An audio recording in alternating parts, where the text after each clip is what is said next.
மிதுனம் ராசிக்கான 17ஆம் தேதியிலிருந்து 23ஆம் தேதி நவம்பர் வரைக்கும் டேரோ ரீடிங் எனர்ஜி என்னான்ட்டு நம்ம பார்க்கலாம். ஸோ மிதுனம் உங்களுக்கு இந்த வாரம் மேஜராக உங்களோட இமோஷன்ஸ் கொஞ்சம் அதிகமாக இருக்க போகுது. ரொம்ப இமோஷ்னலாக இருப்பீங்க. சின்ன சின்ன விஷயமா இருந்தாலும் உங்களுக்கு ரொம்ப இமோஷன் சென்சிட்டிவிட்டி கொடுக்க போகுது.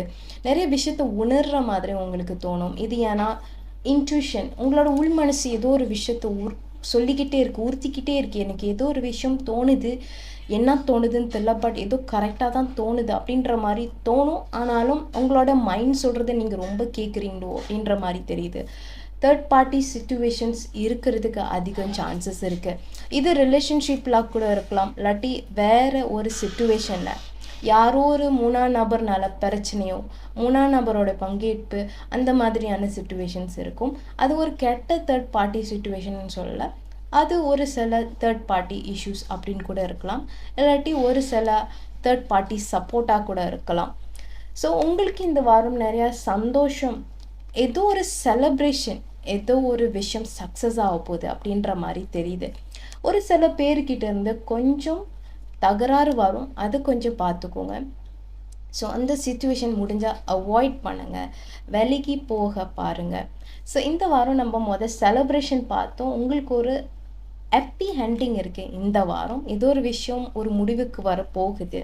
அதே மாதிரி ஏதோ ஒரு சில பேர்கிட்ட நீங்கள் தள்ளி இருக்கணும். நம்ம தேர்ட் பார்ட்டி பார்த்தோம், கான்ஃப்ளிக்ட்டும் பார்த்தோம், பிரச்சனைகள் வர்றதுக்கு அதிகமாக சான்ஸ் இருக்குது. முடிஞ்ச அந்த வாரம் அந்த ஒரு பர்சனை நீங்கள் தள்ளிடுங்க அப்படின்ற மாதிரி உங்கள் கைட் சொல்கிறாங்க.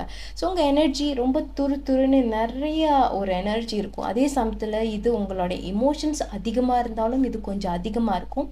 இமோஷன்ஸை கட்டுப்படுத்திக்கோங்க. உங்களுடைய அந்த ஒரு ஆர்வம், அந்த ஒரு சில சிச்சுவேஷனில் தப்பி தவறி ஏதாவது சொல்லிடுறதோ இல்லாட்டி ஏதாவது பண்ணுறதோ அந்த ஒரு ஆர்வத்தை கம்மி பண்ணிக்கோங்க. ஸோ நிறைய விதமான விஷயத்த மனசுக்குள்ளே கட்டுப்படுத்தி வச்சுருப்பீங்க. நிறைய கோபம் இருக்கலாம், ஏதோ ஒரு விஷயம் யாராவது உங்களை தூண்டிக்கிட்டே இருக்கலாம், பட் அது அமைதியாகவே இருக்கணும்னு நினைக்கிறீங்க. நிறைய விஷயம் மறுபடியும் நம்ம எமோஷ்னல் கார்ட் பார்த்தோம். நிறைய விஷயம் இன்ட்யூஷன், உங்களோட இன்ட்யூஷன் சொல்லிக்கிட்டே இருக்க போது, ஏதோ ஒரு விஷயம் இதை நீ பாரு, ஏதோ ஒரு விஷயம் சரியில்லை, ஏதோ ஒன்று புரியல, நீ கண்டிப்பாக இந்த ஒரு விஷயத்துலேருந்து கொஞ்சம் விலகி இருக்கணும், நீ கொஞ்சம் காமாக இருக்கணும், இதை நீ உள் மனசு சொல்கிறது நீ செய்யணும் அப்படின்ற மாதிரி ஏதோ ஒரு விஷயம் உங்களுக்கு வந்துட்டு இருக்க போகுது.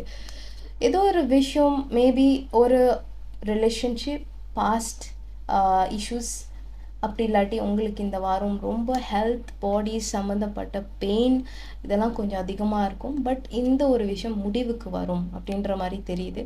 ஏன்னா இந்த கார்டு வரும்போது அந்த விஷயத்தை நீங்கள் ப்ராசஸ் பண்ணுறீங்க, அதை நீங்கள் அலோவ் பண்ணும் போது அதை நீங்கள் ப்ராசஸ் பண்ணியிருக்கீங்க, உங்களுக்கு ஒரு விஷயம் தெரியும், புரிஞ்சுக்குவீங்க. ஸோ பாஸ்ட்டில் ஏதோ ஒரு விஷயம் நடந்துருச்சு, இது இந்த மாதிரி பண்ணியிருக்கலாமோ, இல்லாட்டி வேறு மாதிரி டீல் பண்ணியிருக்கலாமோ, அப்படி பண்ணியிருந்தா இந்த விஷயம் நடந்திருக்காதோ அப்படின்ற மாதிரி ஒரு சில கவலை, கில்ட்டியாக ஃபீல் பண்ணுறீங்க. ஓகே, ஸோ அதே மாதிரி நிறைய நல்ல விஷயங்கள் நடக்க போகுது, நடந்துக்கிட்டு இருக்குது, குட் நியூஸ் வருது. நம்ம செலப்ரேஷன் கார்டு பார்த்தோம், அதே மாதிரி நிறைய நல்ல விஷயங்கள் சீக்கிரமே நடக்குது. இந்த தருணத்தில் தான் நீங்கள் கொஞ்சம் கவனமாக இருக்கணும். இந்த வாரம் கடைசியில் ஏதோ ஒரு விஷயம் கொஞ்சம் கேர்ஃபுல்லாக இருக்கணும்.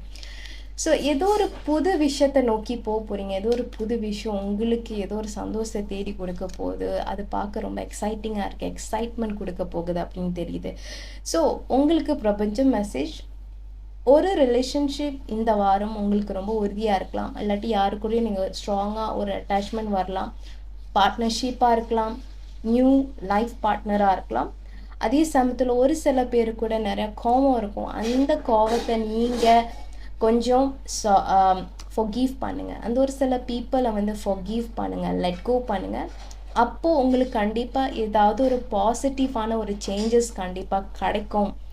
ஸோ நீங்கள் பீஸாக இருந்தால் தான், பீஸை சென்ட் பண்ணால் தான் அந்த ஒரு சிச்சுவேஷன் கரெக்டாக வரும் அப்படின்ட்டு பார்க்க முடியுது.